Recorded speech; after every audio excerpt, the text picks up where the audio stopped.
Okay, so I have a word for you guys, and it's balance. Okay, and life balance is something that we all are trying to achieve constantly, daily, and that's part of our struggle, is finding that balance. Okay, because it's like we have two wolves going on in our head here. Okay, so you have the evil and the good, and they're constantly at us. And you've heard the talk about this, the story about how you feed a certain wolf, and it's gonna take over, it's gonna take control. And that's what's going to happen to us with our life. So if we feed the good side, we're going to get some good positive results. And then if we feed the bad side, okay, the evil side, we're going to go downhill. So they never go away. So they're always in there, okay? But it's all about how we can control this, how we can tame the wolf, and how we can control our self-talk, our emotional reactions, our reactions, okay? And that's what it's all about. It's about finding life balance and being happy in ourselves, where we can go about our day knowing we have a positive impact on other people, knowing that we have a positive impact on ourselves first and foremost.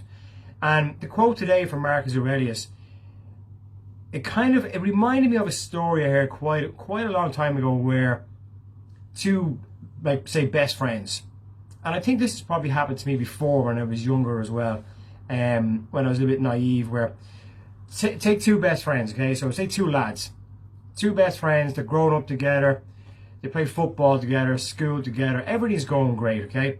As they get older, then one of them goes in a separate direction. So he goes in a new path, he gets a new career, a better job than his best friend, okay? Excuse me.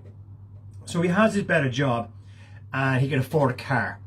He can afford to go out 3 nights a week. He can afford to go on his holiday to Ibiza. He can afford loads of stuff.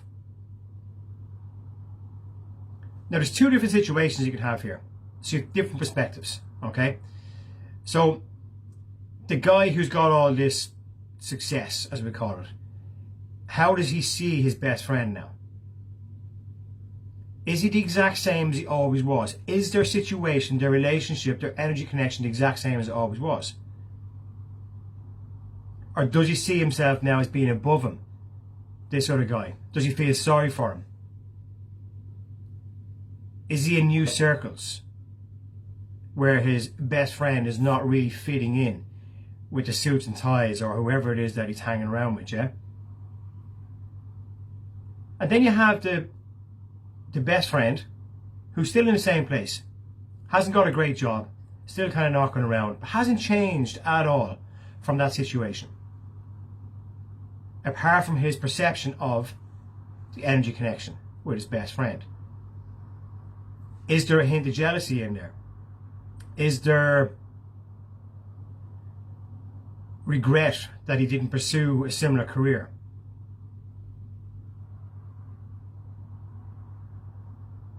Is there a little bit of vindictiveness creeping in, where he's kind of looking at his best friend in a different light, a little bit more evil, the evil side, okay? And unfortunately, we have this regularly. We have this in work. We have this in our day-to-day life. You can have it in relationships, in marriages, with kids, with people you work with every day, friends. It happens all the time. And it's down to perceptions. It's down to how we pick up on the energy. I always say that we choose how we emotionally react, so we choose our destination. It can be hard, because if your best friend who has gone up this level here and he believes you're down here, it can be very hard to deal with that situation. It can be very hard to see the goodness in it. It can be very hard not to feel a bit of hatred, a bit of jealousy, a bit of disconnection with that energy breakdown. That can be so hard for both sides, because there's times where the person who's gone on and achieved more doesn't see this. It's actually the person who hasn't progressed creates all this. They create a perception of hatred, jealousy, and they make that break in the energy connection. Swing it around, and it's quite possible the person who's gone and achieved more is like, you're not good enough anymore for me. So it's a tough one.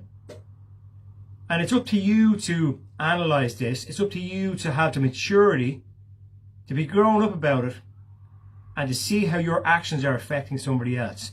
But first and foremost, to see how your reactions are affecting you. Because before you can affect other people, those reactions affect us in here. And that's why we emotionally react in a way that we can't control, and then it goes beyond us. If we can be more mindful, more present in a situation, if we can see it from that third perspective of what's happening here, we can act in a calmer way, react in a calmer way. We can emotionally take it on board, assimilate it, and then decide what we're going to do and not fly off the handle. And it can work both ways. It's like another, I know I've heard the story before, and I don't want to go into too much detail because it might be someone that you might know, or somebody else might say, oh, and they link it to somebody. I told a story in here a while ago about myself, and somebody messaged me and said, that's my story. I was like, really? I said, hold on a minute, watch the video back there, and I told a story about myself. No, that's my story. And they insisted it was their story. Amazing, isn't it? That's cool. It's your story too. Brilliant. Doppelganger. Anyway, so this person was asked, when did the breakdown occur? When did a breakdown in this relationship occur? Okay? So I'll give you the situation. So you have two people. One supports the other to pursue a career. Give everything for that person to pursue a career. Their dream. So they give up on their dream to allow that person to pursue their dreams. That's love, isn't it? That's commitment.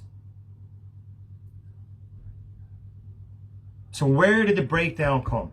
From which person was it? Was the person who gave up the dream, or the person who got the support to go and achieve their dream?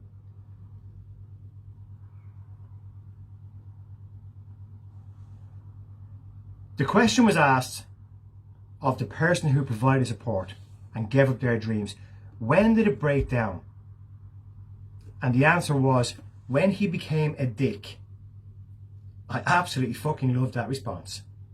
So when that person achieved their goal, achieved their dream, by using that other person as a fucking crutch and a stepping stone to push them down further and stop them achieving their dreams, to manipulate them, to promise them, yeah, I'll get to here and then we'll let you bring you along. As soon as they got that cert, they said, fuck you, pal, I'm here now, good luck in the cup.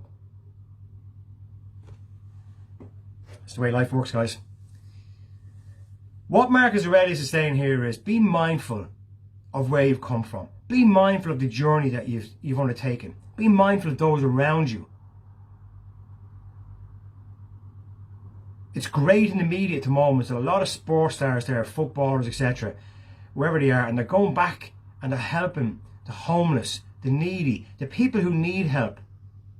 Footballers going back to where they're from in different countries where there's only a village, there's not even a fucking like proper sanitation, and they're spending all their money or most of their money on building up these places. That's remembering where you come from. That's having a life balance and understanding that it's not all about I'm having me 3 holidays and me flash fucking car. Putting the cert in the wall and saying, jog on, I'm qualified, woohoo. That's not the way it works. It might be for you, but it's not for me. The way I perceive it is, the more we can achieve for ourselves on a personal level, it allows us impact more people in a positive way. That's life balance. Have a great one, smash it, and we'll see you tomorrow.